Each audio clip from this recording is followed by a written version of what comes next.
GM, everybody, hi.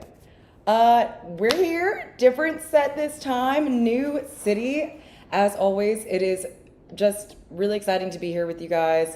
I kind of like lose my groove over the days where we're not live streaming. I really appreciate getting this platform and getting to talk to all of you. So thank you and welcome. You are now tuning into Nouns on the Air with Obtoshi and Sheffo, our awesome co-host, who we're going to bring in a second.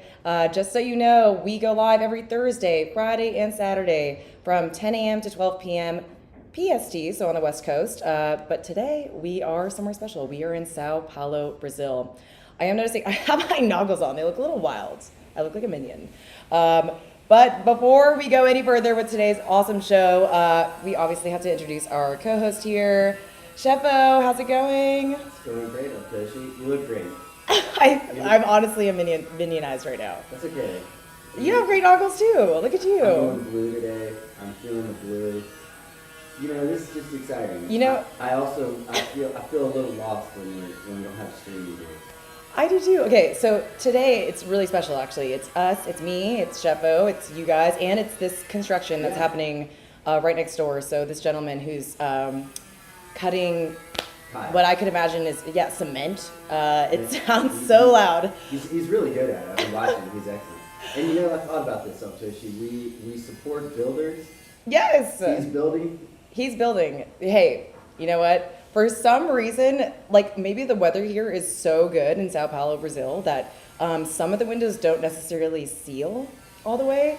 So you will, if you just hear that little buzzing sound, just imagine that you're on a construction site with Obtoshi and Sheffo, and we'll all get through this together. GM also to chat. We love chat, you guys. We love seeing you guys in here. We have our regulars that kind of come and hang. Don't forget, you guys can drop a comment on any platform, and we'll see it. So we'll be able to interact with you guys directly live here. We do go live on Twitter, on Twitch, on LinkedIn, and then my favorite, of course, YouTube. I am trying to build the YouTube following for this Nouns on the Air podcast. I just checked today, and over the week, we got a couple more followers. So we have 157 subscribers. Thank you guys so much for subscribing. If you guys haven't subscribed yet, it really means a lot to us. It takes a second. Just hit that subscribe button. You guys will get notifications every time we do go live. Because I do realize that the one thing I have to figure out, Sheffo, is how we can have a pre-planned event and then go live. Because as of right now, we make these announcements and posts on Twitter and LinkedIn and everything, and then we just kind of go live, and it starts streaming everywhere. But then that post isn't really attached to anything. So as you guys know, not only are we streaming live, but we are really doing it all live. And so we have been learning all together through this community and through our viewers that are watching and through chat. So thank you guys for tuning in. And let me see. Oh yeah, let's go GM chat. It's awesome to see you here. We are also 1% away from being able to incorporate guests this week. I honestly, to be honest with you, it's me. I'm the problem, it's me. I literally think we're completely ready. I know exactly how to do it. We're porting in Sheffo right now, even though we're in the same vicinity, but we're porting him in through the same technology that just I can port anyone in. So who's going to be our first awesome guest? I don't know.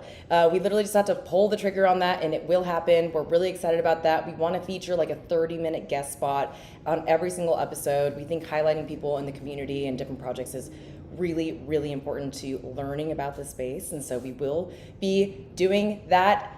I'm the problem, it's me. We will be pushing that button. I should just force us to just do it tomorrow, to be honest. I'm down. First guest tomorrow. Who's it going to be? Maybe Bob?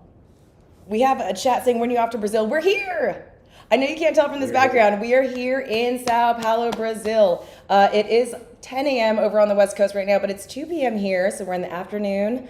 It is, I can't wait to start talking about the city because I freaking love it, and it's wild as a city. I had no idea what to expect from this place, and it has just rocked any sort of minimal expectation I did have of it. So it's massive. It's a game changer as far as understanding the world. I think it's hard to understand things unless you see them. Yes. Or hear them, or taste it, or whatever it is, whatever sense, gives you the most understanding. I'm a chef, so for me, tasting food in the city is like one really great way to understand it. But Sao Paulo is truly one of the largest cities in the world. Dude. One of the fastest growing cities in the world. It has a rich, 500-year history, something like this. I was reading a little bit more about it this morning, but there's quite a bit to it. And as you can see from like the post, I posted a photo kind of that I took actually from the little screen that was the pre-show happening, and we also posted it on Twitter, but that is just like one view from the city. You could literally, I take my phone and like go out and like see, we booked an Airbnb and happened to be like at a taller building. There's a lot of tall buildings. Like, yes, I think that's yes. kind of one of the styles. We're at like the top of one of the taller buildings, and like it is a 360 view of like, I'm not even kidding you. I thought like Manhattan, New York. 22 million people. Yes, I thought Manhattan, New York was like the most sort of condensed tall buildings city I'd ever seen.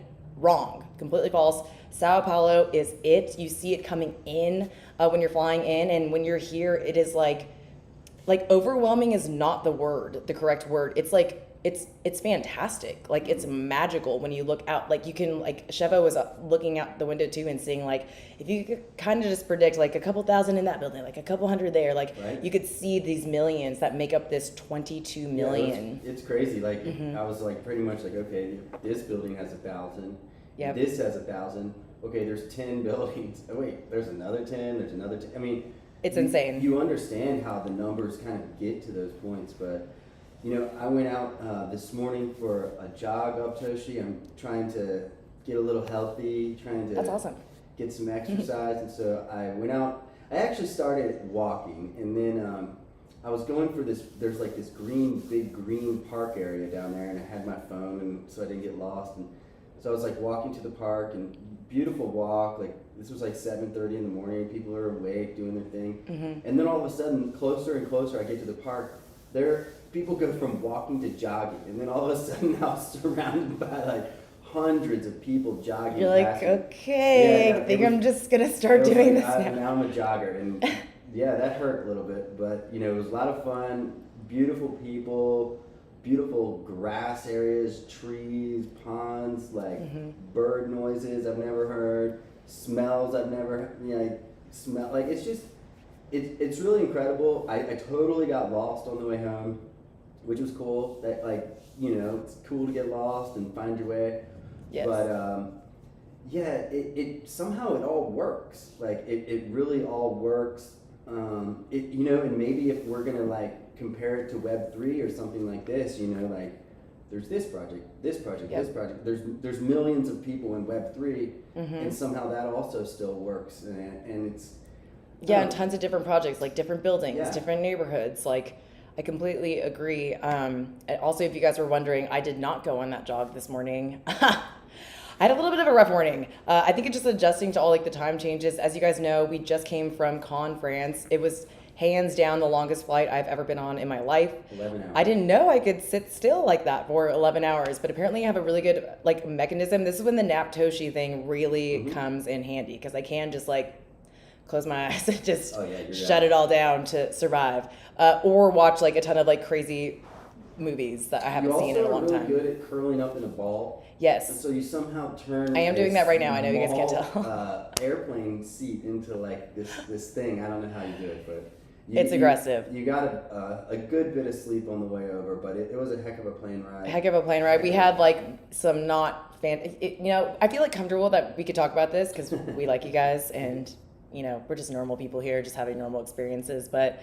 you start flying around a lot, and you realize what a good airplane neighbor is, and what a not good one is. So we had a great one next to me. Oh, by the way, I just want everybody to know, and especially chat, Shefo is a window seat diva. Okay, has to have the window seat. I'm a middle seat person, so I'm always stuck with all right, who's gonna be sitting next to me to the side in the aisle? I will commit to taking the aisle seat for the next No. 2 rides. No. It's okay. To be fair, I'm an aisle person. Well, So I'm an trying to aisle also seat get person. that shot. I'm trying to film. Get Yes. the take off, No, I get it. and- I'm totally making fun of you through love. But like, you're a window person. I'm an aisle person. But you know, when you're like traveling with a partner, you don't get window and aisle. That'd be weird to have like a random in the middle of us. So I'm stuck with middle, which means I'm stuck with like whoever sits next to us. So our next person, he was really nice. I'll know I'm in the doghouse when you book a plane, and then I'm like, wait a second, why are our seats separated? Yeah, why are you in row Whoops. 17 and I'm in row 50? Whoops. No, so the next guy to me, fine, a little larger, so I didn't get that left, armrest. No. It's all good. I don't care. I can curl up and like I kind of like can scoosh over to like the window side. But the people behind us, oh my God, it took everything in me to not like absolutely scream. But like during one point we were literally asleep. Like I was physically asleep and I feel this like aggressive like tap on my shoulder. And I like look around, I like look at the guy next to me. He was also asleep. He was confused. Like he also got tapped. And we're like, what is happening? Like, who? And like, there's no flight attendant. I'm like, who is this? And they're like, can you put your seat up? The food's coming. The food's coming. The cart was at the very front of like our section, like nowhere near us. I think it took another 20 minutes for this person to come. It was just the drink cart. It was just the drink cart. They were and I'm like, so excited for the cart to come out that they just kind of, I don't know, got a little crazy with it. The seats did go back like a no, lot. to be fair, the seats were, it was rough. There's not a lot of room, but like classic plane ride, when you recline back, the person's tray in front of you doesn't like also go back. Right. It's just the headrest comes a little bit closer to you. If you're watching TV, maybe it's cooler. You're kind of like watching TV like this. It's a little wild. But they're like, can you move up? And we got to the point where we're just like, no, like I will not. And so like we ended up having to like kind of not recline during eating, and then like after we were done eating, we gave a pretty ample amount of time before we were like, okay, back to sleep now. And like went to recline and they were back there like, whoa. No, it was hilarious. The wife was like, wait. And I was like, as I kept going back further and further like this.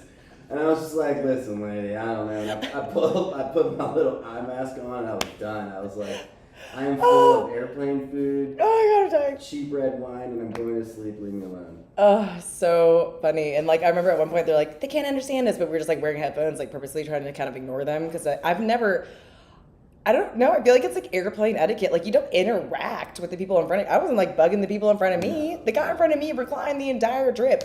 Like my TV was like this in my face the entire trip. Like I don't care. Like it takes a lot to like really make me like have to say something. Well, and the truth is that like our day that day started the Uber came at 2:30 in the morning. Yeah. And then it didn't actually come. We had got the Uber. We planned it the night before. Because we have like an excessive amount of bags. We have 4 massive bags because we're taking this podcast and the camera equipment around with us around the world. The podcast stuff takes it's huge. up So you have to like get a big car. of its own suitcases. The camera stuff is a whole other 1.5 suitcases. And then sometimes we fit some clothes in there. Yeah, exactly. And so it's just like there's so much to get to the airport. Yeah. Yeah, that was interesting. We had to take 2 separate Ubers, and that was fun because I think our Uber drivers were like the only ones on the road, and they were like kind of seeing who could take the fastest route to beat the other person. Yeah, they were kind of like racing each other the whole time. I think we won by like 45 seconds. But I think that also, Shevo, to be honest, like speaks to the fact of like how you and I have become like very, I don't want to say like we've perfected it, but we've become good travelers. I can't say I was a good traveler before. I think you have to learn how to be one to like operate, because like the fact that we were in a foreign country going to another foreign country and we were comfortable like getting in completely separate cars, like, okay, bye, see you at the airport, maybe, like, and it totally worked out obviously and it's fine, but we're really getting to the point, guys. And I thank you, chat. I see like we made it, like we did make it here. Awesome to see you too. I see Malcolm in here. Well, and it's also a lot easier when you have like some really cool destination that you're going to. You know that you're going to meet all these people. You're going to do an event. You're speaking. You've got a 30-minute speech you have to put together, miss. I know, and we'll get to that because I'm going to ask chat for a little bit of help. But I do think that part of like, we do talk a lot, like we talk about Web3, obviously. We're going to get to our sponsors in a second. We talk about community, we talk about NFTs, we talk about DAOs, but the unique part about our situation with this proposal that we are doing with Nouns DAO is this excessive amount of travel, I was like really thinking about it, like including connecting flights. We will probably be on like 45 to 50 different flights this year. And I know that is a unique experience. And so like, I think talking about these different things and talking about what that feels like and these funny things that do happen along the way, but also like kind of not so funny, like there's going to be like very stressful moments where it's all going down. But it is important because, hey, if you guys ever want to travel or have any questions about certain countries, like for the first time in my life, and I think for yours as well too, Chef, like we actually have some insight on that kind of stuff. Like I would happily tell you like the best airlines to go on, like what seat you should get, like what row, like how early do you actually need to get there, like what airline is going to screw you on baggage costs, like which other ones are going to be kind of like nice, like which ones can you kind of like, you know, get the better seats and the better stuff like for cheaper, like what Airbnbs, like what makes a good Airbnb, you know, like we have been tending to actually choose Airbnbs instead of hotels because we do have this podcast. And so it kind of acts like this studio as well. Whereas in a hotel, like that would be insane. We'd be like sitting on the edge of the bed, like living in the podcast. Not an ad for Airbnb, but it certainly could be. Dude, it freaking should be. I'm about to literally start tagging them and everything. Like honestly, like one of our non-sponsors is Airbnb. The other sponsor that I do want to talk about today, I don't know if you all noticed. I know it's like white, but check it out. Beer.eth, aka Bud Light. All of our friends at Bud Light. I've been dying to wear this shirt since we got it at VCon. We love Bud Light. I'm so proud of Bud Light. I'm so proud of Bud Light. Like yes. They're leading the way. They're just doing it. They're leading the way for beverage communities in Web3. Yeah, for sure. They definitely are. I mean, and for sponsorship and what it means to sort of be a sponsor and what it means to integrate with people in the community. Like, good on you, Bud Light. King of Cheers. It was awesome to meet you. And like, King of Cheers showed up in the food downstairs for us. Dude, like we talked about it on the live stream, like during VCon and stuff too. Like, honestly, chat, like, please let us know too if you can hear this construction. Yeah. It's gonna be okay. It's all part of it. Builders build, and Sao Paulo is definitely building up too, even though it's this massive city already too. But I was reading about that. A lot of the building happened in like the 1950s. I think they had their first skyscraper here. There was a lot of like the first skyscraper. There are so. But I'm looking out the window right now to like all the other ones. Like pretty much every building you see happened from 1950 to now.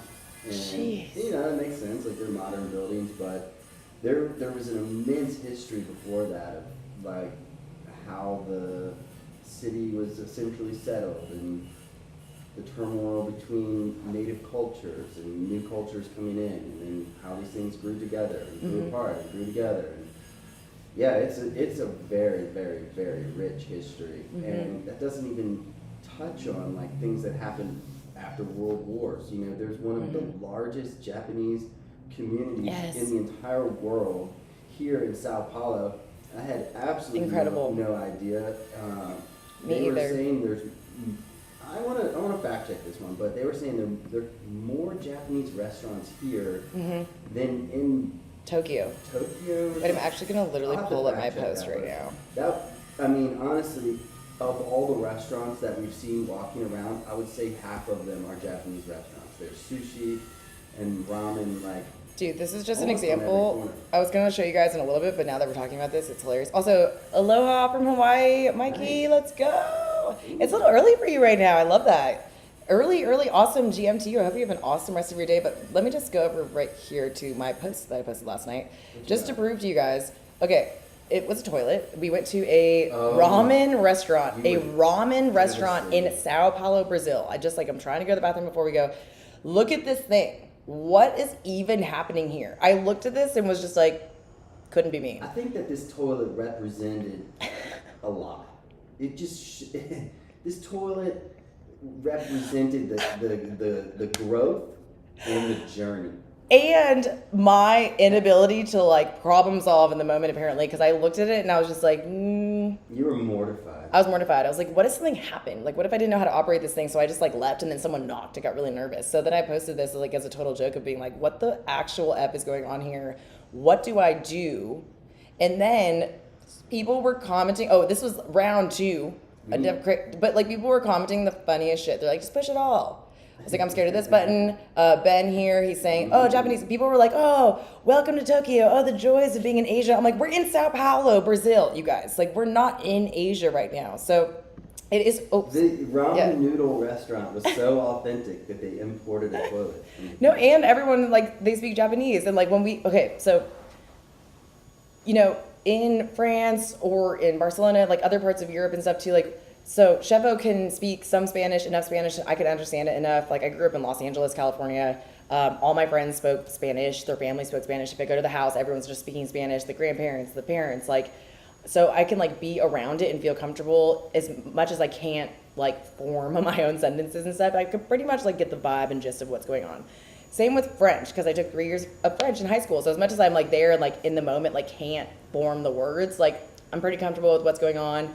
The food and stuff I kind of understand too, but I really thought like I knew nothing of those languages until we got here and realized like, well, we know zero Portuguese. And so the other fascinating thing too is that these Japanese restaurants, they speak Portuguese, and like all the workers there also speak Japanese. And so like when we're having like trouble sort of like trying to talk about something, they're like, oh, do you speak Japanese? We're like, no. The menu is in Portuguese or Japanese. There's no English. Yes. Right? So that was interesting. And, but it's cool. It's interesting. Yeah, it's fascinating. It like forces, you know, learning. But yes, there definitely seems to be more like English speaking in places like France and Spain.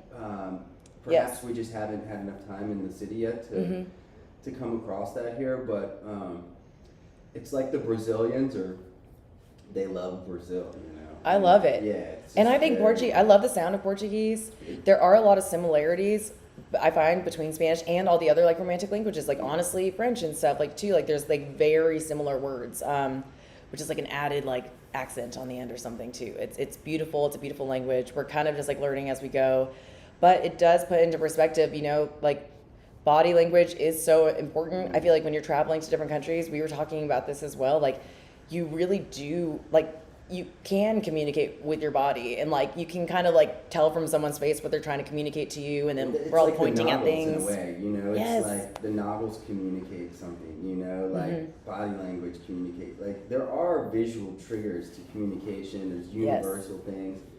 I think that I think we need like a nouns like translation app or something like that. That'd be awesome. Did you have an idea about that, where it was like an app where... Well, I thought I really wanted to do like an app with, because we were specifically talking about food nouns. But I thought it'd be really cool to like, it was a food item or the food noun, like as you guys know, the little food nouns have it'd be a piece of pizza with little legs and stuff too. But it'd be cool if like you could click on that and see like how to say that in every single language, like just for food only.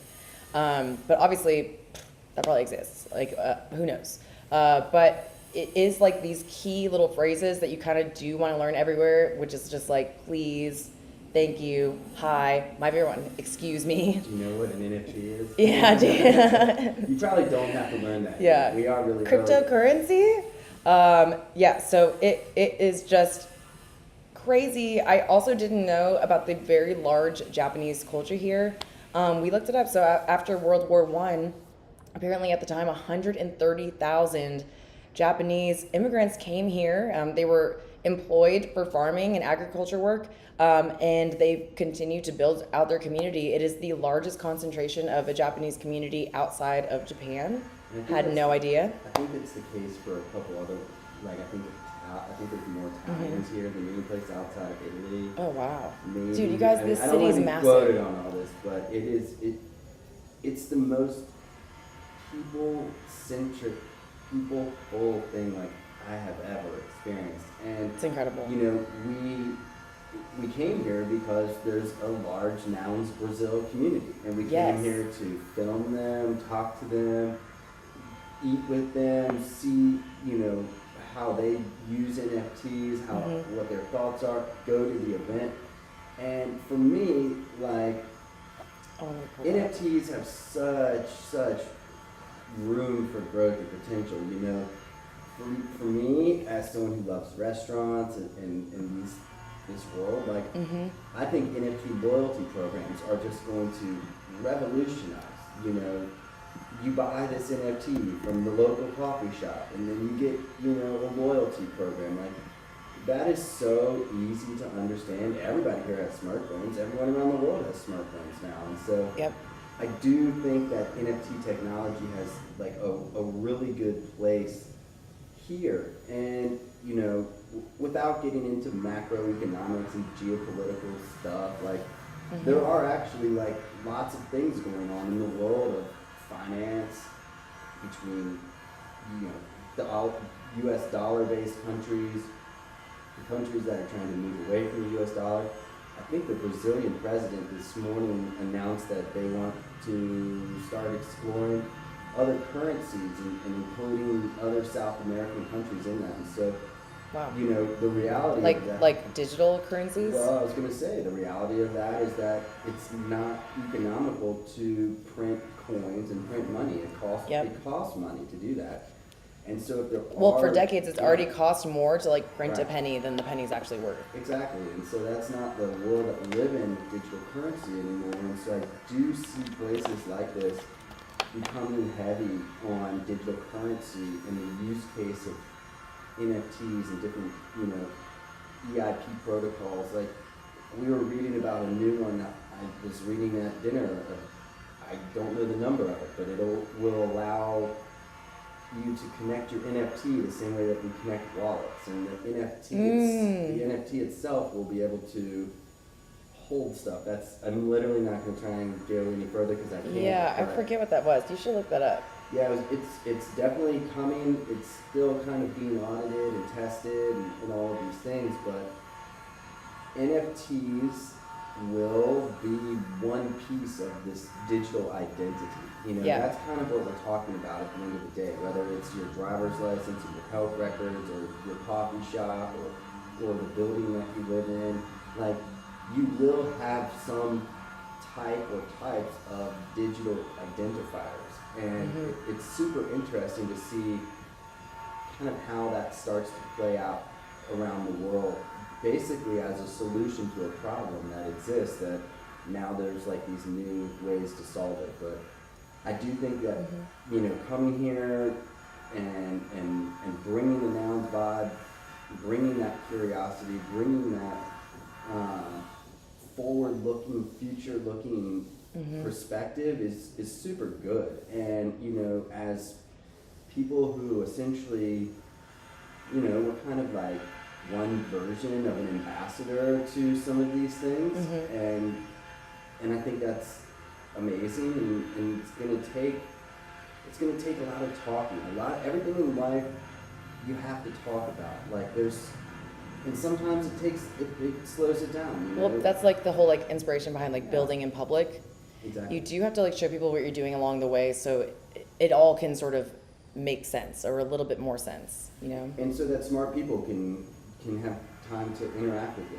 And You know what a good comparison is? Like the other night at dinner, we were kind of talking about, like, do you guys remember when Uber launched? I don't know about you guys, but like my instant thought and all of our friends and everyone who kind of heard about it, we're like, what? Like you get in a stranger's car? Like that is so weird. I can't and even like actually remember a world without the Uber. I know, mean, but that's what I'm kinda- saying. But like, I just don't even remember like my first experience. But it was almost just like, okay, now I'm in an Uber. Oh, it was so bizarre. But I remember like the idea of at first you're like, that is strange. But then like right now, exactly how you said, like you can't imagine or remember a world without it. Like digital, you know, sort of anything digital and that we can order through our phones and stuff like has become like such a normal part of our existence. Like why wouldn't currency also be like that? Like we can already tap our phones, you know, for payments and stuff too. Like you can put an NFC chip in your wrist, like Robot Fish Girl, and like scan that. Like you can be shout out Robot Fish Girl.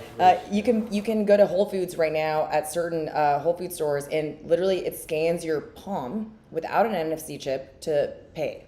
Like there's so many ways that we've already started integrating all of these things into our lives. Like this digital currency becoming easier and easier for everyone to use and adapt to and to like utilize within their own communities, like is inevitable. And so learning about all these things now, being up to date on the news and all these things that are going down, such as like, you know, learning about how California is going to be on the Tezos blockchain network with all of the DMV driver's licenses, like learning about that, like finding out what that means. Like maybe that's going to be like a lot of people's first time even hearing about like the blockchain, right? It's going to be through the Tezos blockchain because their driver's license is on it. So all of these things that may seem like this foreign, crazy, weird idea now, in 10 years, we could be like, I can't remember a time where I didn't have an NFT in my wallet that like paid for stuff. Like, it's all going to just become very normal, very fast. And that's why we love covering these types of things on this podcast and live stream, because it's really important to stay not only ahead of things and not to feel overwhelmed, like you need to know about everything before it happens, but truly, we are still early. It's okay. There's so much to learn that we ourselves, having been involved in like this for a few years now, like we're still learning new things every single day. Go at your own pace, learn what you can, and tune into shows like this to find out these little things that are happening. And then we encourage you guys to sort of, maybe if you hear something on here like, oh, the DMV driver's license thing, like what is that? Like go do your own research and see kind of which part of that speaks to you, because I promise you, not financial advice, but definitely it's pretty obvious to me, having been in this industry, like these things will be a part of everyday normal life. Like this mass adoption of NFTs is going to happen through government and corporations using these things. Mm-hmm. You know what we just saw? That super interesting, pretty much probably the easiest way to understand this. There's something new here. Mm-hmm. Bitcoin Pizza Day. Bitcoin Pizza Day. Bitcoin pizza on a day around the world, like pretty crazy. Like, and yeah, you know, over 90 cities. You have people who are eating pizza at these events. They have never had a wallet, or have never had Bitcoin, mm-hmm. and somehow are making it to these events. You know, someone in their community is inviting them. Mm-hmm. You know, maybe this person over here is known as like the pizza eater in the community. Yeah, the big pizza guy. That person's getting Pizza invited. Steve. Pizza Carol. You know, like Pizza Carol. They're coming, and then you know, a few slices of pizza later, they're literally glazed over hearing about Bitcoin, the blockchain, wallets, NFTs, coins, exchanges, decentralized finance, DAOs, all this stuff, and you know, at the end of the day, like when they go to explain it to someone else, they'll say, hey, you know, I was eating pizza. These people were talking to me about all this new stuff. It was a little overwhelming, but, you know, I kind of get it. Like, they bought the pizza. And so, like, there has to be these amazing, simple entry points. Shout out Pizza Dow, shout out Snacks. Like, I feel very good saying that, like, Pizza Dow and Snacks coming into Nouns will, at the end of the day, be a big onboarding driver. Before we know it, the next Pizza Day will come. And you think that Pizza Day is ever going to get smaller, you're crazy. Like, it's only going to get bigger. I think it'll probably continue to set like a world record every year or something like this, you know? And it's because of the simplicity. It's because of the ubiquitous nature and the common language that, in this particular case, is pizza. I'm fascinated by that particular project. You know, we were lucky enough to get our cheese and our pepperonis in order and do a little bit with Food Nouns in Florida.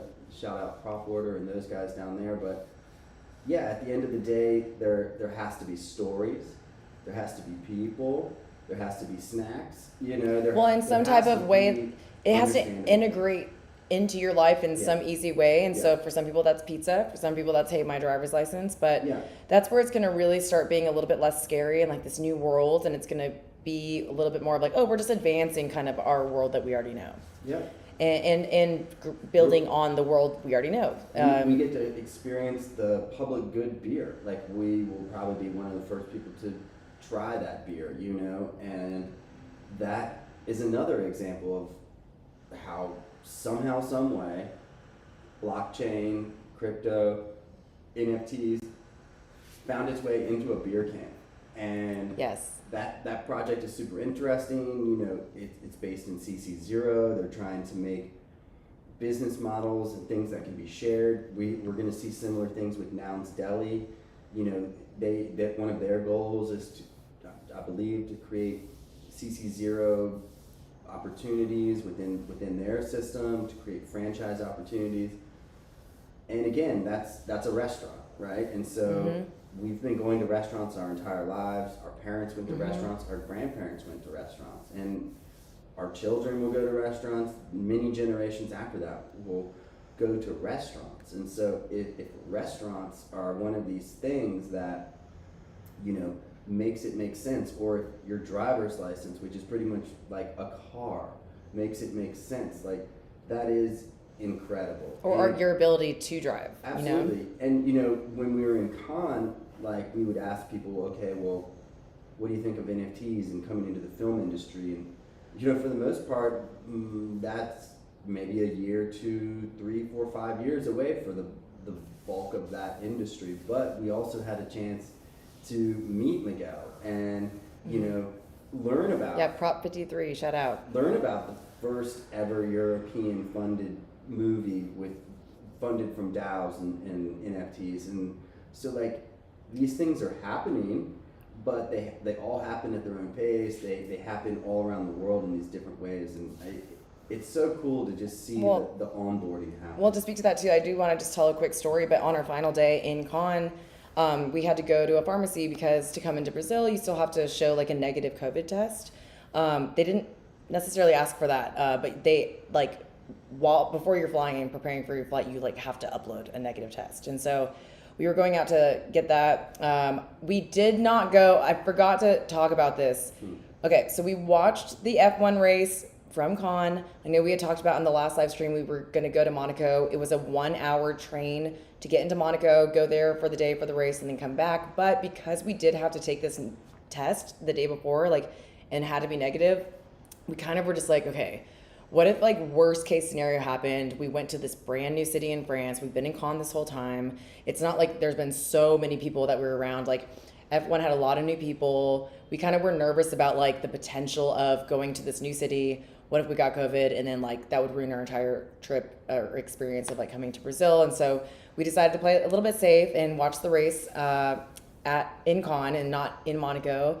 Monaco, we will have to go next year. It looked epic. I kind of like really enjoyed watching the race as well too. But so anyways, on the final day, we go to get our test. Thank goodness it was negative. So everything was fine. But as we're kind of like going through this little alleyway, there was this epic Italian man who was hand stitching on chef hats. And so if you know about Chef-O, I mean, look at the little creature that's under him in the live stream, like hits his,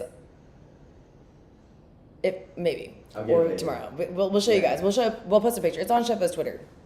Go to Chef-O_NFT. You will see this hat, but he hand stitches like words on these cute little chef hats. And so we got one that said Chef-O, and he put the little noggles, and he put the F for food nouns. And so while he's sitting there like stitching with this like hand cranked pedal of a stitching thing, like after he did it, like I was taking a photo of them, and like I was wearing, of course, as I always am, a Nouns t-shirt, and he said, "Is that an NFT?" And we did not talk about NFTs like at all to this person. Like I'm talking an Italian man in con in a little cobblestone alleyway, hand stitching little words onto little handmade chef hats, knew what NFTs were. And we were like, yes, this is an NFT. And it was like a noun shirt, and we like showed him the nouns and all the stuff. And like, you know, I think this idea of mass adoption like seems like this big scary like futuristic thing, but it's already happened, you guys. Like if that man knows about NFTs, like a lot of people know about NFTs. Like I just thought it was such a cool experience to get to see that like happen IRL. It does happen to us all the time, but for as much that like for as often as people are kind of learning about NFTs for the first time, we get those like special kind of magical experiences where someone will like ask us about it, and it makes it all like worth it. It feels like when you like going around and traveling and doing this type of proposal within Nouns like is worth it. Like people are seeing it, people are understanding, and they're getting a better grasp of everything. So I just, that was like probably like one of my favorite kind of moments that's happened in the entire duration of like being with Nouns DAO and going around and traveling. Even before this specific proposal, we had been doing this for 6 months. And it just was like an experience I will never, ever, ever forget. So just really always remember that. Yeah, for sure. I mean, I really enjoyed getting to meet our new friend, Evie. Yes, Eve. Eve.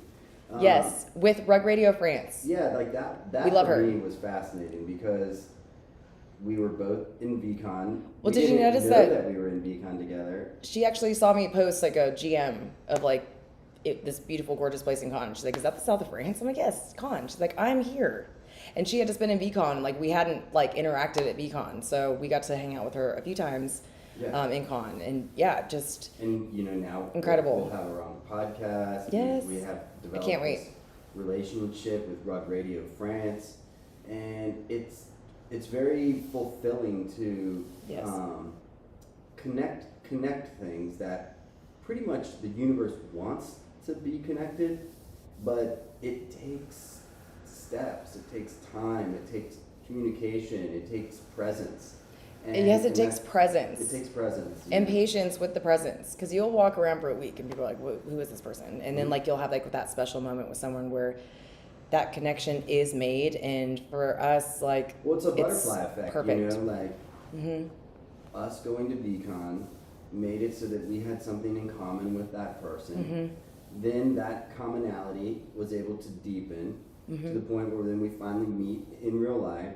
Then we hang out, we learn about each other's projects, the potential for each other's projects, the tokenomics. I personally didn't really understand Rug Radio until I had a chance to sit down and talk with her. And after that, now I fully want to learn more. And I think that she probably feels the same way about Nouns. And so at the end of the day, it's kind of like the beginning of a lot of conversations that will happen, and it all happened because of presence. Yes. It's kind of hard to explain, it's hard to measure, you can't get out like a tape measure and measure conversations between leaders in industry. It just needs to happen. And so, I personally feel grateful every day that it's happening. I feel proud of us for taking all this stuff around the world, doing these things. We're going to have literally same experiences here, different obviously, but similar. We're going to meet like JP for the first time. Yes, I'm so excited. We've met Wildman Akba many times. We'll get to I'm see excited him. to see Akfa again. I'm really excited to see Vlad again. We're going to get to see Vlad again. I'm excited to meet the other members of this community that we haven't been able to meet IRL for the first time. You know what I'm excited about? What? Okay, so like I've always had like skateboarding friends.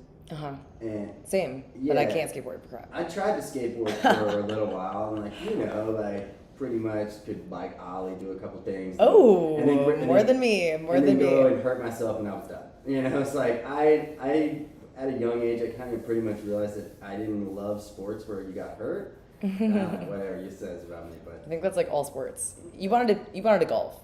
No, I would play like contact sports like lacrosse and soccer and stuff like that, but like lacrosse is intense. Lacrosse is very intense, but as far as like jumping off of something and then it's just me who's responsible for the next part of it, that didn't work. So, but I love skateboarding. A lot of my friends have been skateboarders, and one of the things that happened in the skateboarding community and in the snowboarding ski community is videography. And you would go into skateboard shops, or you'd go into surf shops, and there'd be this TV playing, and there would be this gnarly rad video with people jumping off of things or launching off of like a mountain or whatever it may be.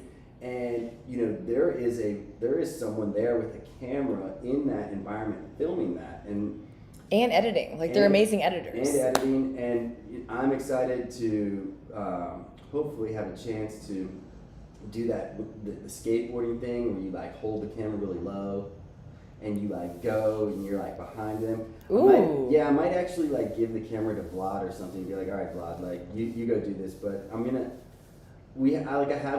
a wide angle lens. I don't have like a full fisheye. A lot of those are shot on like this really funky, like super fisheye kind of thing, but that's what I'm excited. One of the things I'm excited about Toshi is hopefully getting to do some skateboarding filming for the first time. Dude, I'm excited about that too. I am going to pull up the site for NFT Brazil. We are specifically here for that event. And so I want to talk about that a little bit more, but I do also want to kind of like just get everyone a little bit ready. By everyone, I mean all my friends here in the chat. We probably are going to have to like adjust our times tomorrow and this Saturday Because if we do it right now in the afternoon, it's kind of like right in the middle of the day. We do have this event for 3 days. I do speak on Saturday for 30 minutes. I get a 30-minute talk, which is like the biggest opportunity that has been given to me so far. So thank you so much from the bottom of my heart to the NFT Brazil community. I am going to utilize, I think, the first half of that to talk about nouns, to talk about community and what that sort of means in Web3, to talk about entrepreneurship. But then I'm really going to open it up for the last 15 minutes and do like a Q&A with the audience. Because I really, like in NFT Paris, I liked doing the live interviews with people. Like I like hearing what other people have going on and like their specific questions to this, because we are very involved in this community. It can be a little bit more of like a horse blinders for us of like these things that we focus on, and I want to make sure we get that wider angle and kind of understand like what are the questions that people have about this community. But before I do that, we've just been having such a good time. I think we got to bring up our sponsors now. So I'm just going to pull up here. I don't know if you can see the Shepo, but this is all possible because of Nouns DAO. And we have a very, very special noun up for auction right now. Like when I say special, you guys have no idea. First of all, I saw this on Twitter as a discussion between a couple of people, but there's this very rare instance where the noggles on the noun can match the body or the head of the noun to the point where they kind of blend in like this. But I think that they kind of proved on Twitter. Oh my God, I'm gonna butcher who did it. I can't remember who I saw. I'm so sorry. Like, please, if I clip this later, I'll actually tag the person that was talking about this. But they were saying there's only like a few instances where it's so perfect that you can't even see the noggle. And they were thinking that it was the shower head and the heart. Okay, but the shower head, there's actually an extra pixel on the right that's like the lens from the blue on the left, so it doesn't quite count. So literally, I don't know if you saw the noun today, Shepo. No. It is the heart. You gotta look it up. I see it. Okay. Oh my goodness. It is the only instance, the red heart head with the red noggles, where the noggles are completely hidden. This guy is just hanging out. Almost like no nogs. You would have no idea that there was noggles on it. Dude, it is adorable. This is like a very rare moment. This is a rare noun. It's already, as you can see, sometimes right now we're about, let's see, just a little under 7 hours away from the auction ending. A lot of times, good vibes. Yes. A lot of times when we show this auction at our time where we're doing this live stream, you guys will see like smaller bids happening on that. It's already at a bid of 26.52 ETH, and so I can only imagine that's going to go up over the next couple of hours, especially towards the end of the auction, because this is truly a rare moment in time. But just like all the other nouns auctions that happen every single day, there is just one noun auctioned every day, and then all of the proceeds from whoever wins this auction will go into the DAO. And this is where the DAO is currently sitting at 53.3 million. I swear every single time we live stream, this treasury goes up. This treasury has more money in it right now than when our proposal was funded. It is beautiful to see. And then from this treasury, you could submit a proposal to have your idea funded by Nouns DAO. Last time we ended the stream, we were saying who's going to be this 300 prop. We were only at prop 299. Now we have 302 proposals. It is really, really exciting to see. On our way to 400. On our way to 400. It looks like since the last time Nouns Running Club, Fun Fitness and Friends was funded, we do have these new ones. Let me see. We've got the Nouns Computers. Dang, I don't like seeing that vote there. 3 days left to vote on this. I really believe in Five Oceans, and I just think he's a fantastic builder, so I'd love to see that go down. The Nouns display font, I know, was getting some good traction. We still have a little bit of a vote there, you guys. Get in there and vote. Do not forget, if you are a Nouns holder, to kind of keep checking the proposal area to make sure you're not missing any votes. Prop 300 is Nouns Mirai Japan. Let's go, Nouns Japan.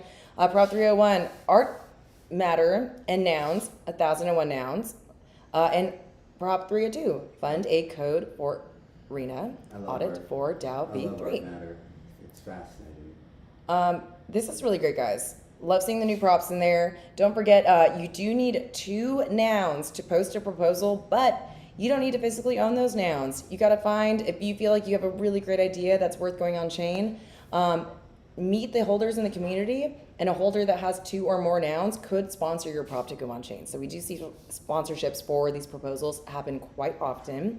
All 3 of my on-chain proposals were sponsored. So if that's something you're interested in, reach out to us. Let us know like sort of what your idea is. We could connect you. Yep. Nounsagora.com to see who's delegated nouns and to see who the holders are. But and you can also fill out your own profile so you can receive delegation. Yes. And also, I just wanted to bring attention to this really quick, but Prop House is where you do not have to own a noun to propose your idea. And so these rounds are a little bit different, a little bit of a smaller amounts. They're like specified amounts. They change all the time for each round. It looks like there is an open round right now, so I wanted to make sure that we covered that just so you guys had a chance. What are the prizes on the round? I haven't looked. 2.5 ETH to 1 person. So only 1 person is going to get funded this time. So if you want your idea to be considered, make sure you get your prop in the next 4 days. There's only 3 proposals there and now. And let me just make sure. Yep. It is an open round where builders are encouraged to propose any idea that they believe will benefit Nouns ecosystem. Anyone with an ETH address is welcome to propose.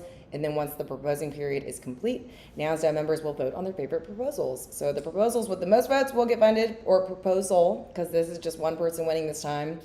And again, only 3 props in there right now. We do see more props being added quite often towards the end. I think people don't like to give up their ideas right up front, but I do encourage you to sort of get your ideas in at least before that last day so that you have time to go around and pitch your idea to people who are voting on these props. So big congrats to Nouns for their 21st open round on Prop House. I am a Prop House maxi. That is how Shefo and I both got started individually within Nouns, and then we were able to sort of combine our projects and help each other work on both of the things that we wanted to make happen, like Nouns on the Ground and Food Nouns. I just submitted yesterday for the next Food Nouns open round, which will be our 4th open round.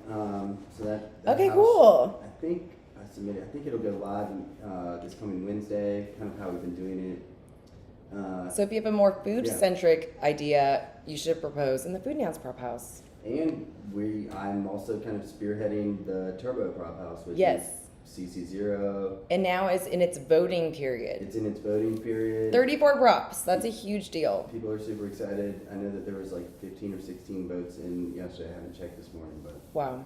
Yeah. Big deal. Prop House is such a big deal. Like, and it's like literally free. It's not like they're charging a subscription to a community where it's like, okay, it's going to cost you guys $100 a month to be on our platform.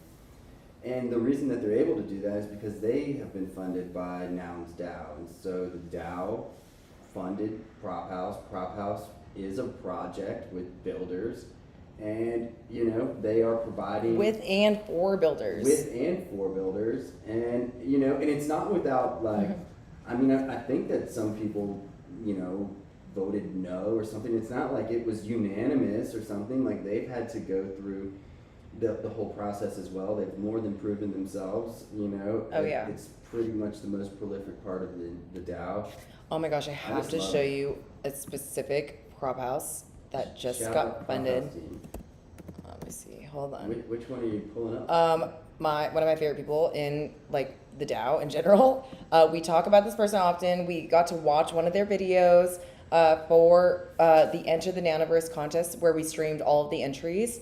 If you guys remember that, this was a video where Deguma made the little skateboarding scene out of the little clay things.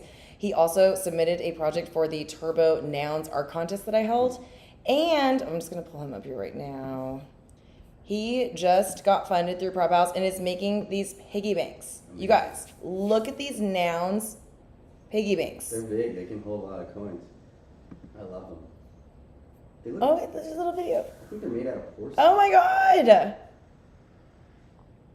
This man is so talented. Are you kidding me? Yeah, they're awesome. I like the video too. I'm just gonna keep going. It's 21-second video. And they're all different types of nouns. This is so exciting. So that's what's called that's called a slip cast mold process. Ooh. Where you make a mold. And there's different ways to make it. My brother is a ceramic artist. Oh, here's this. Look at this. You make the mold and then you pour the... Oh, yeah, here's him doing that. The liquid clay in. Yeah. Okay. And then you dump it out, and it dries, and you do the whole thing, and then you fire them, you glaze them, and you fire them. But it's a process, man. Don't get me wrong. Like, that's a process.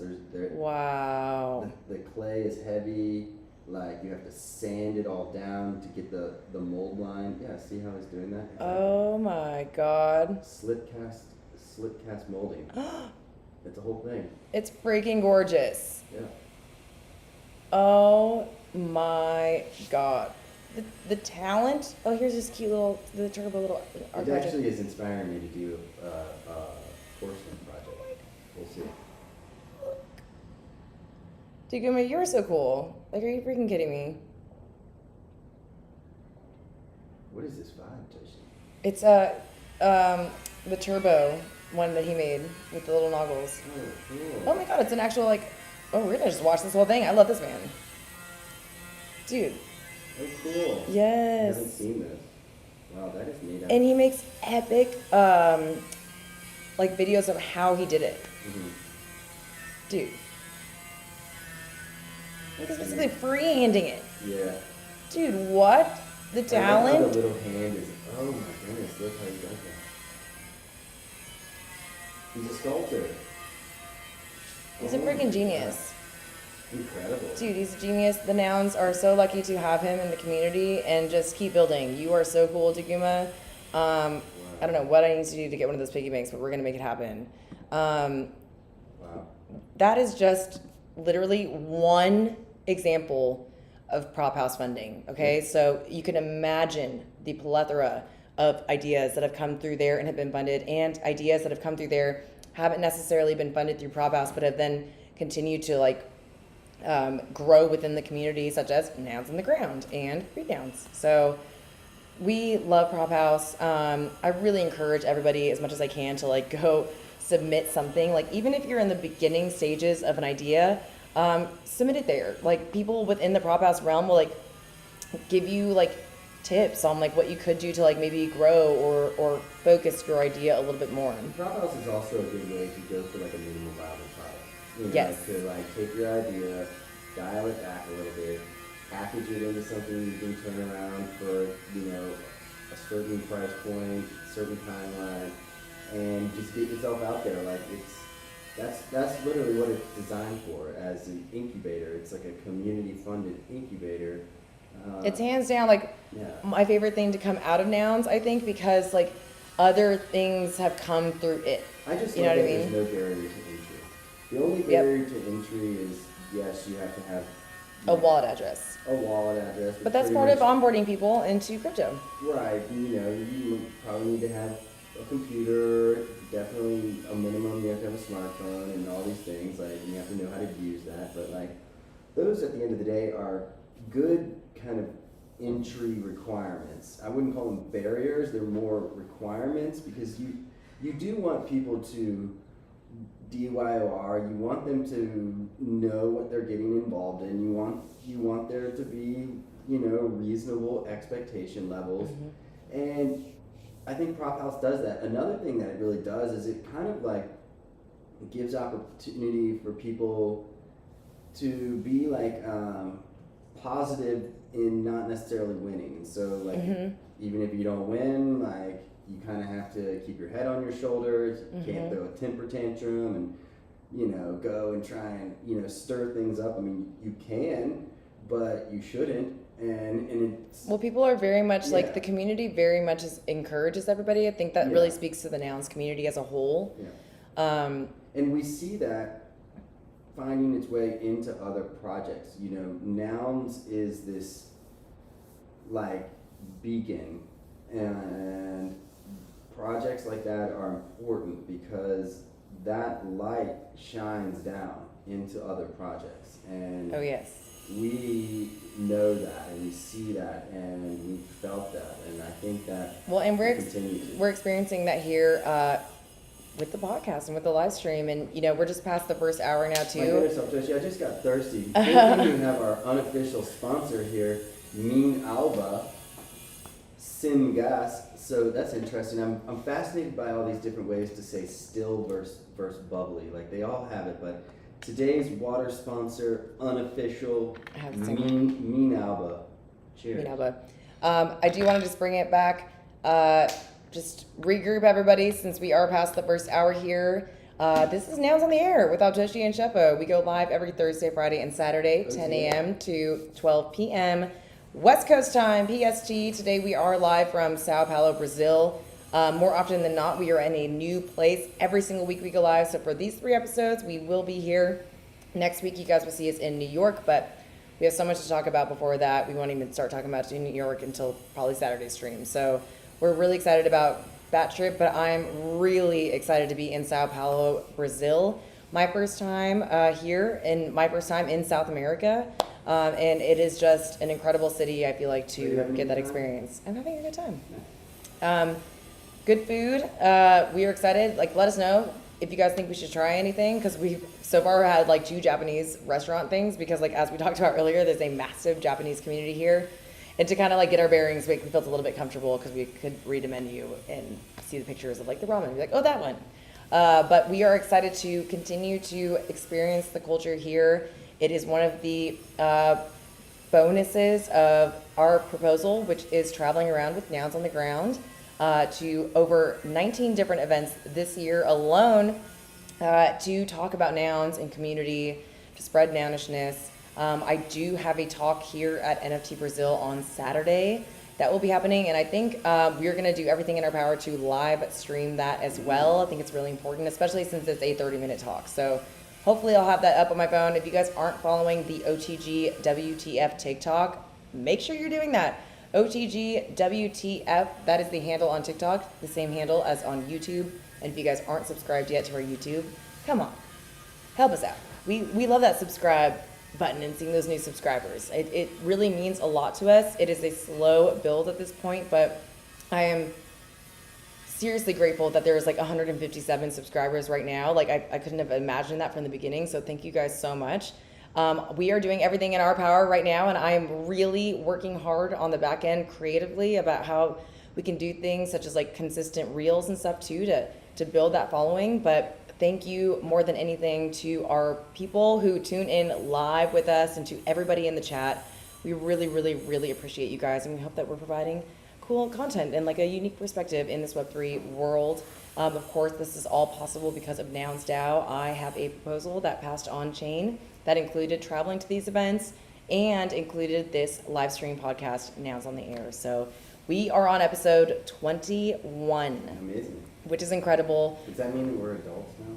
It means we're at the legal age of drinking in the U.S. For our episodes right now. And we are learning every single episode with you guys, and we will be incorporating guests soon so you guys can meet some of these amazing people. We have like 25 different NFT pairs interviews that are totally going up this week, and we are really, really excited to show you guys that as well, because we do have an opportunity to bring that live interviewing podcast station to a new event. And so on the events list for Nouns on the Ground, you would have seen NFT Toronto.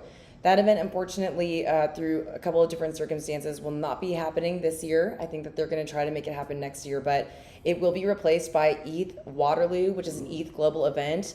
Vitalik Buterin is going to be there as a keynote speaker. I think I'm going to try and hack. We're really excited. Sheva's going to try to hack. We have to get on that, by the way, because I think you have to register soon. But either way, we will be having our podcast booth there live on Friday, one of the main days. Of course, this is like 3 weeks down the road. All of this stuff happens so fast. We're all going to blink and it's going to be there. But I don't want to overwhelm you guys. So right now, our main focus is NFT Brazil. We are in Sao Paulo, Brazil. And the community here has already been doing so much within Nouns that like being here IRL with them is a privilege. And so I really, really mean that. I'm really excited to have been like welcomed with open arms. I'm super excited to meet Bob Burnquist. I can't wait to get a J Potato hug. I can't wait to get a J Potato hug. J Potato. And we will be doing that 30-minute talk. And so let me actually just pull up here this website so you guys can see. NFT Brazil.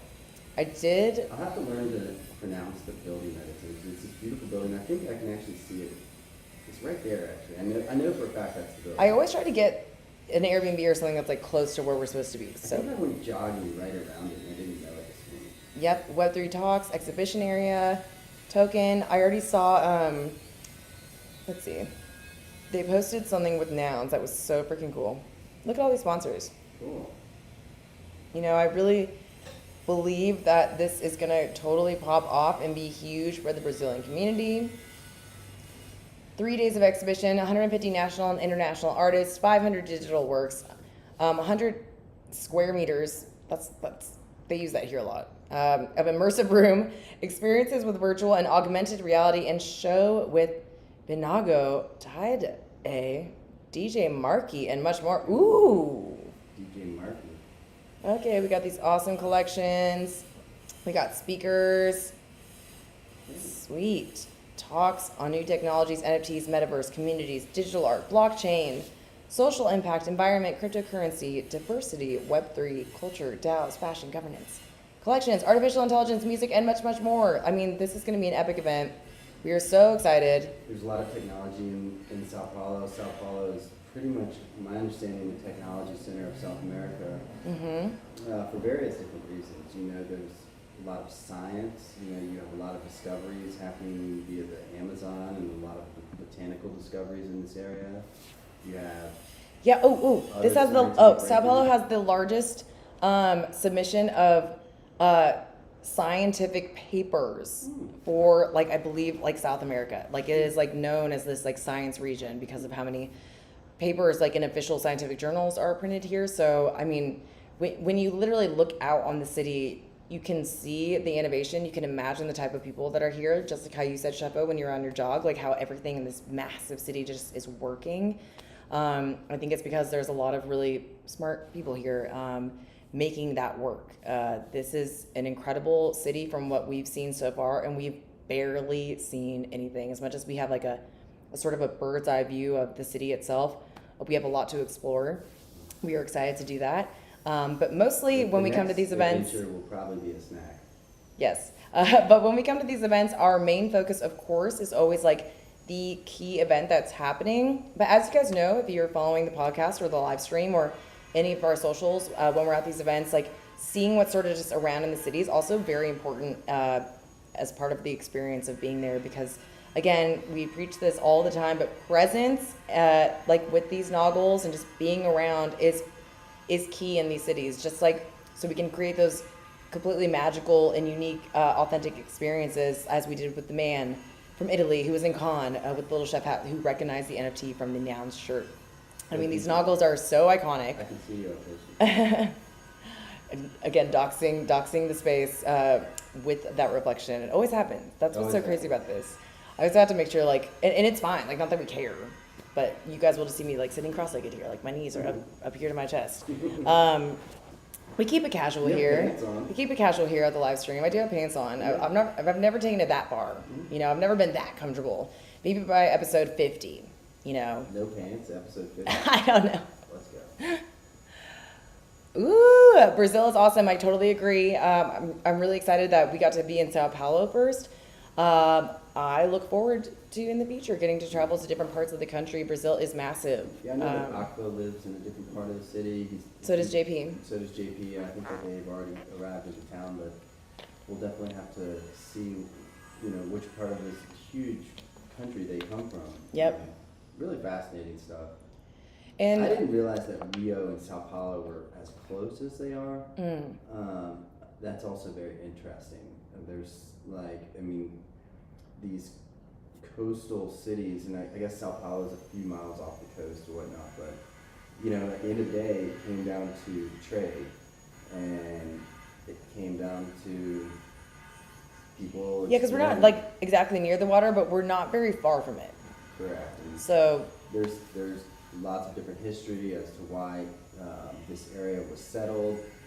My understanding is that there was like Jesuit missions, and was literally like one building, and that building was eventually like dedicated to Saint Paul and the story of Saint Paul, and that literally became Sao Paulo.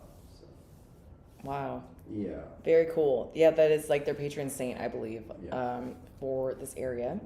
I find the people here to be very nice. I'm excited. The food that we've had so far has been amazing. Coffee is amazing. Oh my God. And like, how can we not touch on this? Okay. So this kind of just blows my mind, of course, as an ignorant American. Oh, be nice to yourself.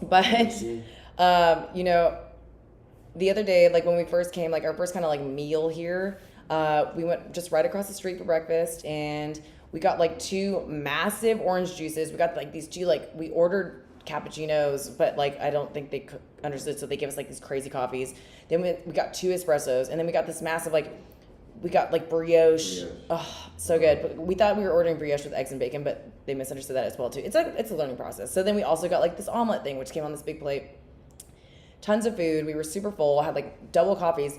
The entire meal between both of us was like $25, and that also just like blew my mind. Is like how much food you can get here for that price. There's a much. I mean, I know there's a deeper who conversation loves there. Food and all of this, like there's a much deeper conversation there. Of course, but I'm just saying is it's interesting to see. Super amazing to see that like people are eating and drinking. Well, I'm just so used to like honestly the orange juice It alone was in crazy. America for a cup of fresh squeezed in front of you orange juice would be like $7. Like, Well, you know, in the United States, certain lawmakers who are not very crypto friendly, whose name I won't mention, they are also pushing, rightfully so, for, you know, deeper looks into like pretty much the consolidation of the corporations in America that are involved in the food industry, and essentially, you know, it's becoming more and more monopolized, and that is leading to, frankly, corporate price gouging, and it's a whole inflationary effect. Like there's a lot to it. There's a lot of macroeconomics, but at the end of the day, you know, a city of 22 million people, you know, they still 100% have their economic pressures, and we'll probably learn more about that being here, but there doesn't seem to be a sense of like sticking it to the people, you know, like it seems fair, more fair and more human in that way. Totally. Absolutely beautiful. I mean, for me, the food is spectacular. Like that one market restaurant that you were referencing. You know, there's Brazilian sandwiches and pastries, and then you go to this other section, it's like French kind of pastries, and then there's Italian stuff, there's Italian coffees, there's like things from all over the world. Ooh, is Rodney here? Chat?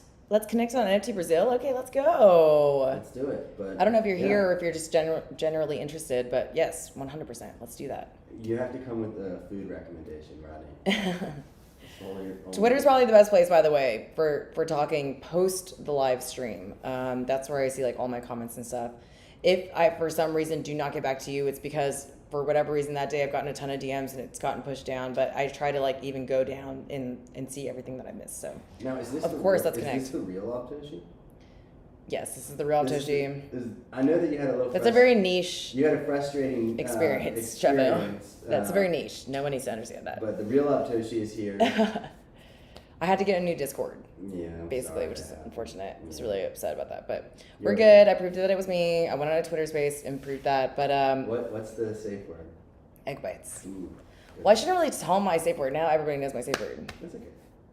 Now everybody knows. It's okay. It's just your AI safe. That's my AI safe word to prove that it's really me out there. So if you want to ever pretend to be me, it's egg bites, which I now have to change. Thank you, Shepa. Mm-hmm. Egg bites I'll eat though. There's only one real owner of that. Yeah, that's the truth. I would love to make egg bites with like little noggles on them. I need to talk to Tara on. I saw we saw egg bites at Trader Joe's, and so we're like, oh my god, it's not trademarked. Like that is so crazy. Speaking of trademark, didn't Taco Bell just go hard? I think I misread it, and I think that they're actually like changing their trademark because they had trademarked Taco Tuesday, which is insane. But I think that they were asking to remove that because basically they could sue like any person, even a mom and pop restaurant that was calling Tuesday Taco Tuesday at their restaurant. They literally had that trademarked. I don't even know how that's possible. They had it trademarked and now they're giving up I think, trademark? Yes, I think that's what I had read. It was Like actually a good trying thing. They're trying to be good guys. It was a good thing and not a terrible thing. Oh, wow. Shout out Taco Bell. Taco Tuesday. Let's go, baby. Yes. CC0. Oh, Ronnie. Okay, cool. I just literally opened up my Twitter and there you are. I see you. Cool. Let's go. Let's connect IRL. Absolutely. I see you. That is so funny that I'm like, I might miss your message. And I opened up Twitter. It says you posted this a minute ago. I'm just going to retweet you now. So I remember. Of course, we are going to connect IRL. I have a pair of noggles for you. So make sure you find me before I give up all of those. That is so exciting. I freaking love this stream for that reason. Like, if we can make one connection like that through these episodes, like, it is so meaningful to me. We, as you guys know, could talk about NFTs and DAOs and nouns until the cows come home. And so getting to do that IRL would just be epic. And I really, really look forward to doing that. So, well, there's a really interesting prop on nouns right now for audit of essentially like the DAO V3, I think is it's being called. You know, the contracts of Nouns DAO and thereby other forks of Nouns DAO do have certain capabilities of upgrading and contract interaction based on what the community wants. And without going down the rabbit hole, we'll definitely have to get maybe we'll get Elon on here from the Verbs, and we'll have a chance to kind of hear it from them. But this prop, I think it's 302, is for $200,000 to pay for what will be the second audit of the code. There's already one audit happening now. And I think the thought is that this is a pretty major change in the contracts, and so getting a second, third, fourth group of people to look at it is really prudent and important. It's also not cheap. You know, these are the best of the best when it comes to developers who are able to do these audits and put out these bug bounties and solve some of these problems. And I think the thought is that the first audit is happening, and based on what they find on that one, they'll make some changes, and then they'll let that first group, I guess, re-audit those changes. And then this prop, if it passes, will fund another audit based on the first audit, and then that whatever comes out of the first audit will go to the second audit team. And at the end of the day, you know, it takes time. Like, it will be in July, I believe, by the time some of these audits are all wrapped up. But you know, if you're a noun holder or if you hold multiple nouns, you know, that would be really important to know that these things are being looked at by members outside of the community, building in public, locking the information on the blockchain, and funding the devs that are trained to do this. You know, like, Nouns is good about funding developers, and developers are artists, developers are business people, developers are creative thinkers, like, kind of all in one shell. And I think that this prop, I had heard about people talking about going for a second audit. I've actually heard about people going for a third audit. Okay. There's one of the groups has said, well, maybe after these two audits that'll be enough. Like, they're going to be fairly comprehensive audits. But yes, there's some pretty heavy technology things going on right now within the DAO. While, you know, we see the prop before that being also technology heavy with art matter, but it's art based. I really love this prop. Like, their team was able to figure out a way to take a digital input, like, I believe it, like, I'm just gonna turn up your mic a little bit. Chat saying they're having a hard time hearing you. well, Maybe point your mic a little bit more closer to a little more down. Pointing. I think we're there, up to she. I can hear in my headphones. It's a little hard to hear, but chat saying you sound a little far away. Sometimes also we've noticed, like, the sound will come across, like, different, but then, like, when we play it back, like, it sounds okay. I'm not sure why that's happening, but again, thank you so much for being patient with us while we are just kind of figuring this out live. But no, the art matter thing is amazing. It's basically a computer that can paint pictures with a brush now, and I believe this is some of the first in the world that this has ever happened, where there's a digital input, it goes through a computer program, it comes through a machine and it paints a picture. And they had experimented with doing. Wow. They already successfully did one prop where they painted, I believe, a week worth of nouns. So if the noun was minted, you could also get the physical painting of it. And I believe that they're trying to do this for like the first 1,000 nouns. And I had an opportunity to speak to a member of the team in DMs the other day, and obviously they're very focused on their prop. They want to really bring this to the holders.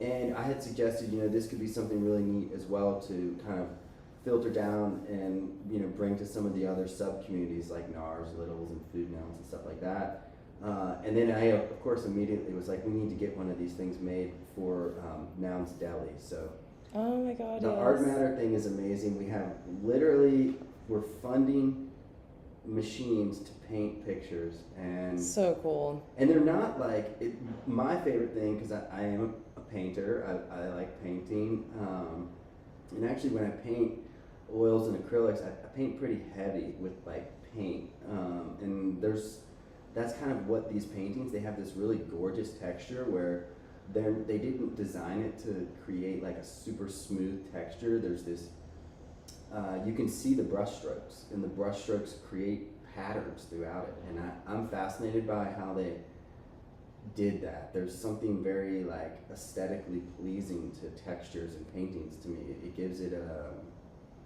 just gives it like a more dynamic look, and I personally would really, really, really like to have one of these. Maybe we'll I wonder who the ugly nouns Art Matter paintings will go to. Maybe we'll have to. Nice. I know I've been just on TikTok and stuff too, like in my feed there's this whole trend of like exactly what you were just talking about, like texture painting. Yeah. And people putting like plaster on things and like creating different textures with it. I like that as well. I like visually, like kind of when things are popping out of the canvas. I think it's really cool. It like gives this whole extra experience and vibe. But I really love that. I feel like you should probably be painting a lot more than you do, but I know that's harder to do when you're traveling. And like, what are we supposed to do? Like carry the canvases everywhere? But maybe we could have like little mini ones that you could like do small like little scenes on. What's your favorite thing to paint? Trees. Oh, well, that's so cool. You should just have like this total like little mini canvases, and every time we go to a different place, you should like pick a tree to paint. Like that'd be really cool. Be like your little souvenir. I do. That would be awesome. I think that what's really important right now too, in specifically crypto Twitter right now. So everybody who's here in chat, if you're kind of around in crypto Twitter, I feel like why I get so excited to talk about nouns is because they really are showing people this example of what community is. Yeah. And like we're able to talk about these beautiful things and these artists like Daguma and stuff like, and these people, these proposers, and the communities built through Prop House and all of these great things because Nouns has inhibited and then like proliferated this really healthy idea of community, which is kind of hard to find in crypto Twitter. And I'm not gonna lie, I don't want to like sugarcoat it. I don't want to like make it all feel like it's so magical. Like obviously people have their struggles with the Nouns as well, just like people do in every community. But I feel like where Nouns is such a safe haven for us to continue to just like highlight the amazing people and projects that have come out of it is because like, especially at this time where we're seeing all these coins pop up and this uncertainty and uncertainty in governance, like our government for the US, for example, like just like basically taking this like stance where they're just going to shut shit down. Like, that's only a few people that are kind of talking like that. Yes, but like, it can be a little scary. And I think like kind of like coming on the timeline, and especially like this morning for me specifically, like you can see these stories where you're just like, what is happening? I feel like it can be a little bit exhausting to see. But I just wanted to like really, make sure that you guys know that in that, don't forget like why you got into Web3. So maybe we could be witnessing something, and I don't want to go into specifics and I don't want to name any names or anything, but you don't have to. You could see something that you're just like, wow, I really disagree with that. Like that doesn't feel like the space that I want to be in. I feel like it's really important during those times to talk about, well, and remember like why you did get into Web3, into crypto, right? So like, you know, you yourself are talking about like you're a painter and like you like doing that as your hobby and stuff. Like we all have different hobbies. Like, do you specifically remember like what drew you into kind of crypto Twitter or NFTs in the first place? Like even pre-finding Nouns? Yes. And before I answer that, I mean, I would say one of the best indicators of a project is it designed for the long term? If a project is designed for the short term, that's a red flag. Like, yeah, even chat is saying it was definitely an interesting morning today. I know it's been an interesting couple mornings, to be honest. And like while we're traveling and stuff, we're kind of catching news as we can. Like if we were up in the air for 11 hours, like so much happens in that 11 hours that it can almost be like shocking to see like certain things and like that maybe don't align with your personal feelings about why you're in this space or what community could mean to you. But projects aside, Shefo, specifically for you, like what was the thing that like made you kind of like throw all of your weight into this world? Wanting to change the world, to be completely honest, via food. You know, I love food and I understand food more than I understand other industries, and so for me, when I understood the technology, once I finally started to understand the technology behind crypto and behind NFTs, then the other things kind of fall into place. So you're like, okay, we can raise money, and with this money, we can support people within ecosystems, and we can support capturing of data, capturing of what is it, like externalities, you know, trying to find room for improvement and shining light into that. And for me, it was kind of wanting to change the way that we look at food through things like education, through things like using the blockchain to work on food waste. I mean, for me, that food waste is probably like the biggest goal, and food waste is one kind of way of summing up a lot of things that are happening in the food world. But you know, if blockchain technology could make our food system even 10% more efficient, think about the millions of people, billions of people that will benefit, that will make their life better, that will make their daily experience with food better. Not to mention, if companies learn to embrace this, it can be a major reputation builder. I think, you know, it's about community, and it's about rewarding community through this technology, whether it's so it's the technology part of like what the blockchain actually means and the potential of what it could do that like really drew you in. Yes, if you look at put it this way, if blockchain were to never exist and we were just to continue to drive down this road that we're at now, that would not be the best direction. You know, we have a lot of issues in. Well, I think also we have a lot of like untapped opportunities and potential. Absolutely. We have a lot of unseen potential right now because there's the greatest minds of the world are still like, you know, thinking of ways that they could have solutions to current issues like by utilizing the blockchain. Exactly. So I'll tell you, I worked at a Japanese restaurant when I was in my 20s in San Francisco, and I would go in every day and they would say, okay, you're prepping for this particular dish, and there would be a piece of paper and it would literally say you need to do 10 grams of carrots, 12 grams of green onions, 6 grams of whatever, and it was measured down to the gram. Okay. Kind of like starting asking about what is going on here, guys, and they pretty much have computer programs that were able to look backwards at that moment in time from a year ago, and then extrapolate out pretty much how many sales that they were expecting on that day. And so instead of just like shooting in the dark and not really knowing, they were using captured data to hit better profit margins and to prevent food waste. And that was, but still that data, right, is still locked within like a corporate computer system. Yeah, it's pretty archaic how it was being captured still. Only the people in the back, got access to that sheet, or the managers or the owners. But like, what if that information was public? What if the number of people that you were serving every day was public? What if the amount of, food that came in the back door and food that went out the front door was measured, and you were able to see the differences and to see the things that ended up, being thrown away or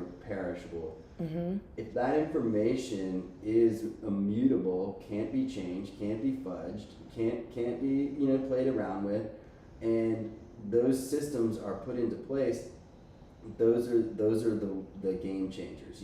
Same with healthcare, same with driving records, same with criminal records, mm-hmm. same with many different things, mortgages. Like, when this information starts to get locked in immutable ways that's publicly viewable, it will change behavior patterns of municipalities, corporations, and individuals. And for me, I'm focused on like the food part of it, but like, yes, I think that transparency is the thing that motivates me. I love that. I couldn't agree more. I really think that was like one of my big drivers too, of like the thing that interested me. Let me ask you the same question. So, I know kind of your back story and all that, but you I think we're starting to get into NFTs as like an empowerment tool. Well, that's the thing too. I was working for someone at the time who said like people are getting into NFTs and we need to learn about this, and I was kind of like doing my own research on it, and like literally as someone who just like had no idea what it was and then like went in, like a day of research to just find out what was going on. And I'll never forget, I kept like my first like few pages of notes that I had, but I think on there I was like just discovering like, there's Tezos and there's Ethereum, like, and I was still like learning like the very basics of like that there's different types of blockchains and like what that even means. I wasn't even going down the road of blockchain and the potential, but the thing that fascinated me the most was like launching your own NFT. That like I, from my computer as a person, exactly how you said, like this is a form of empowerment, I believe, but that I could take a piece of art or something that meant something to me. And of course, like a piece of art is what it started with me. And then like I started just really thinking about the potential from that point on. But just the fact that I could upload it, it was a token. I had no idea how to do it through contracts at the time. And so I also kind of like learned about Solana first, to be honest, because like you could just freely do it. When I met you, you were a Solana person. Yeah, well, I wasn't even a Solana person. I didn't know what kind of person I was. I was just like, how can I like launch an NFT? And that's like all I kept learning about. Like I definitely from the side of how could I be responsible for launching it. And I remember like some of the earlier conversations we had, you were like, well, you really should be like launching on Ethereum. And I'm like, well, how would I ever do that? And like, that's when I learned about like the tutorials that you were showing me, Hashlips, where he was actually walking people through how to launch a smart contract. And so then I got really, really fascinated by that. And like, I couldn't believe that. And like, I'm talking like I had the most basic amount of like code understanding, but I feel like everybody my age, and I am going to date myself here, but if you had a MySpace, if you were on MySpace and like actually coding, you had to code your wallpaper. You had to code things that were happening on your page if you wanted any type of different like setting than the original settings. And I got to the point where like I was coding music on my page. If you came to my MySpace, the music started playing, stars would fall from the top, and like cheesy little cool things. But like, to be honest, like that was like a big like early lesson in coding, and kind of served as this thing that made me feel like not so scared about like kind of approaching smart contracts in that way. And of course, I'm talking from an experience of just being genuinely interested. And I would never put out a project that was meaningful or something like without having someone like audit that. But like the fact that I could code like a simple Solidity contract, I loved the generative art, I loved that that could be something I could do. I love that I figured out how to do generative art in Photoshop through layers, because I, of course, have been using Photoshop for years for my job and stuff too. And like, it kind of was like touching on all of these little things that I had kind of done before, and putting out like a generative project on Polygon for free essentially was like one of the first projects I did. And it was okay that like no one missed it. Like didn't care. It was like the act of being able to like push the button and it happened. And then if you went there and you like randomly minted, like it would random auto generate art. And you remember my first project, D&D Gens. It was like auto generating, if you play D&D, a new character for you. And so it gave you your class, your race, and then like your different traits that you would have. And like, you know, like were you chaotic evil, or were you, you know, lawful good? I had to, well, I was like a bunch, because like I just was minting all my own things. I just thought it was so much fun. But like that part of it was really interesting to me. And then from there, like, yeah, it just as I kept going and like understanding it a little bit more, like one step at a time, that's when it really starts like becoming this broad place of this like endless potential. And of course, like a few months later is when I learned about Nouns. And that's when I started going down the absolute rabbit hole of like DAOs and like, what does a decentralized community actually mean? And like governance. Yeah. And like utilizing the blockchain in these incredible ways to run communities successfully and fairly. Well, I think at the end of the day, that's kind of the big takeaway. It's all community. It's an empowerment tool for community. Yes, and I think it's like why I wanted to really bring this up. Kind of just during this stream, while everything's very current with crypto Twitter, you know how things happen in a day and it feels like a year's gone by, or if you're logged out for a couple days, you feel like you've just missed everything, and you probably missed a lot, right? You haven't missed everything, like things happen so fast, but I think it's really important to talk about this and to like take that moment and chat if you want to do this silently with yourselves, or reply here, like what got you kind of into this industry? Like what was the very first thing that you were fascinated by? I would love to know, because I really want to do that exercise.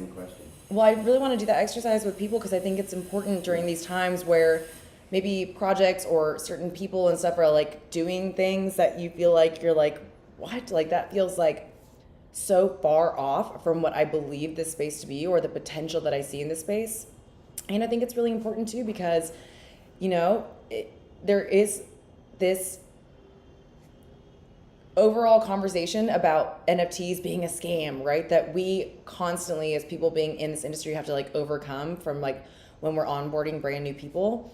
And so if someone's kind of like in the space and emulating that scamminess, it can be like a little bit, I get emotionally like hurt by it, because I'm like, wait a minute, like this is like taking away all the work that we were putting in to try to like onboard new people and make them feel like it's a safe space. But I think that even personally for us, people who are involved, or even if anyone's watching right now and this is still a new world for you, I know that we do have a couple of viewers, my parents included, hi mom and dad, who do watch this, and this is kind of the first time, like through these episodes of Nouns on the Air, you guys are learning about crypto and NFTs and blockchain and stuff. You know what would be crazy? There's like, well, let me finish my idea, I'm so sorry, but it's important to know that that kind of thing is going to exist in any industry. Yeah.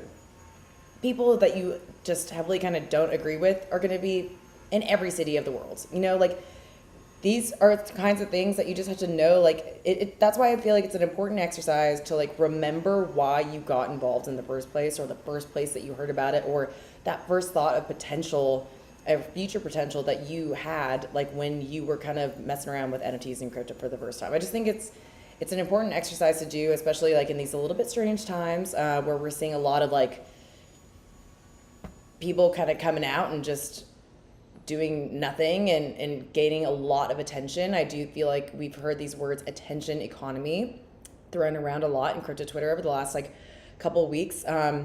Just remember that in that attention economy, like you still have others' attention, okay? Like not all the attention is just going to those people.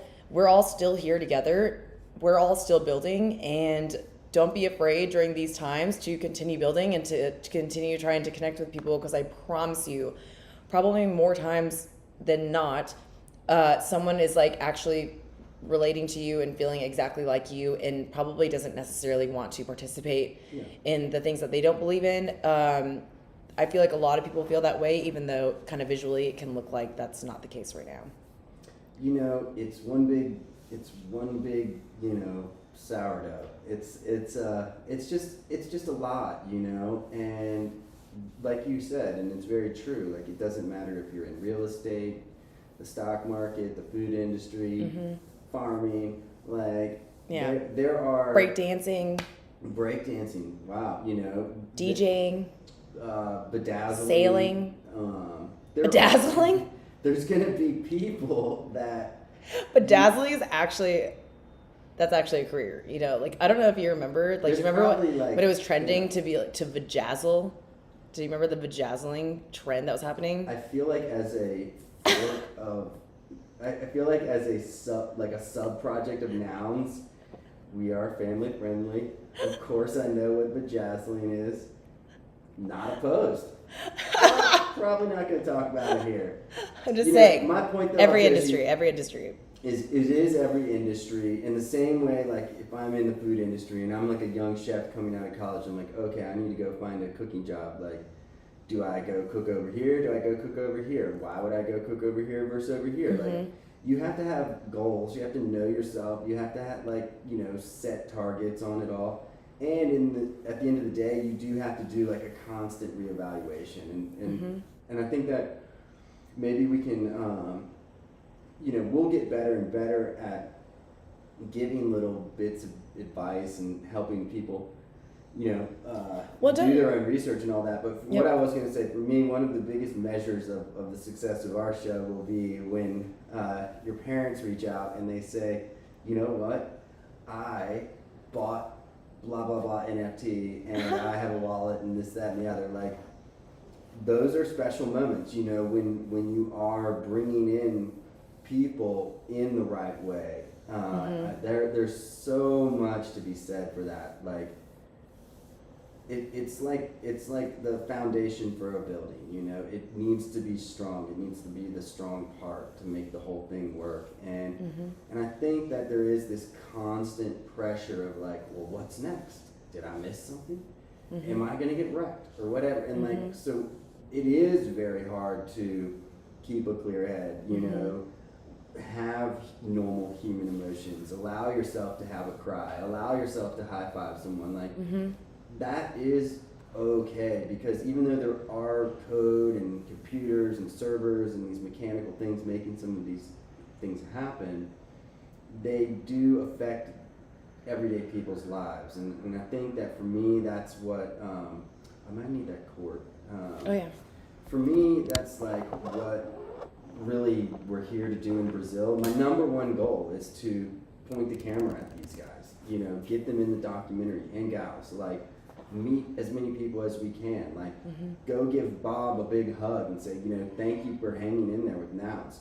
Thank you for working the system. Thank you for putting your name out there and putting your energy into this thing. Thank you for taking meetings with mayors and community leaders. Thank you for working with the next generation of children and helping to create a more fair environment for the world. Like, and if it's happening here and there and here and there, like that at the end of the day will turn into a really, really great thing. And I think that Nouns is designed to do that, through its general nature, through its open platform, through things like Prop House. And I find it super interesting. We will kind of continue to come back and talk to these things because they are the things that are working. They're the things that are working, and you build upon the things that are working. You let the things go that aren't working. And so if at the end of the day our job is to shine light on the things that are working, then I think that that's a really important piece of it, and I'm really proud of us for doing that. I agree, and that's why I love,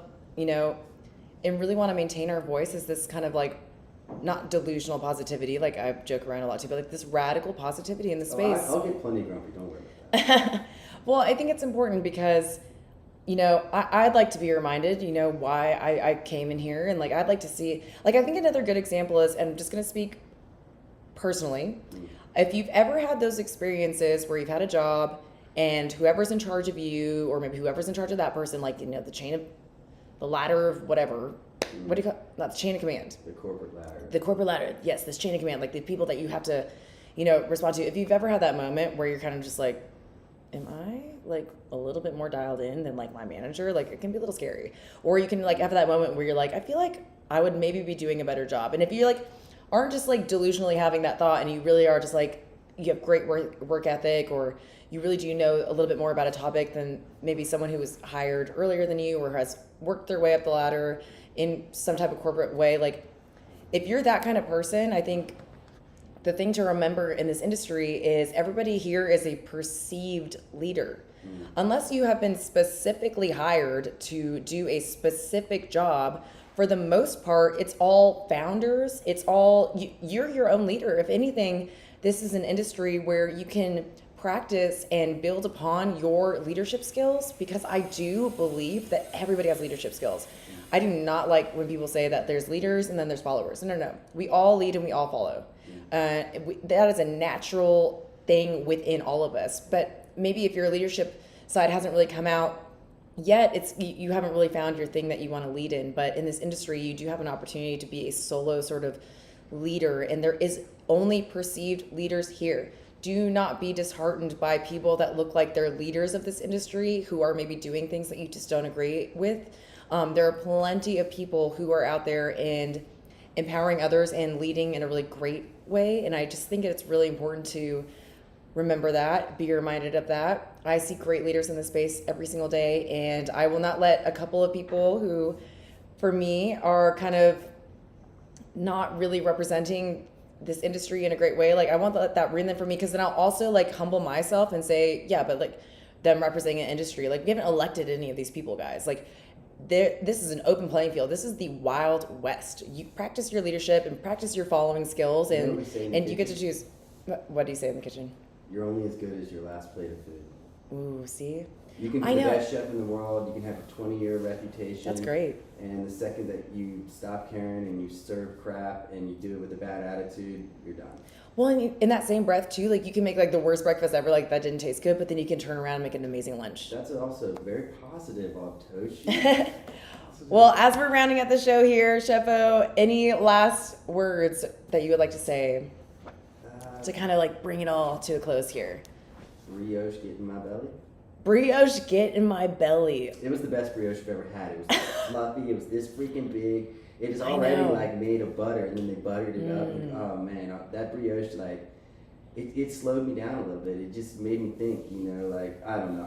I love food, and food is people. Food is people, and that's really what we're doing. We're using this platform to connect with people. We're obviously super grateful and fortunate to have this platform. I hope that people get a chance to hear that. Like, I think that maybe that gets lost a little bit. I think that, we're out here doing all these really cool things. And maybe people see the shiny side of it sometimes, but it's a very real process. There's a lot of it's emotional for us. It's very emotional. We have to process the whole thing, but in that at too, the end of the day, I'm constantly grateful to just get to expand as a human. And because like all emotions, are good.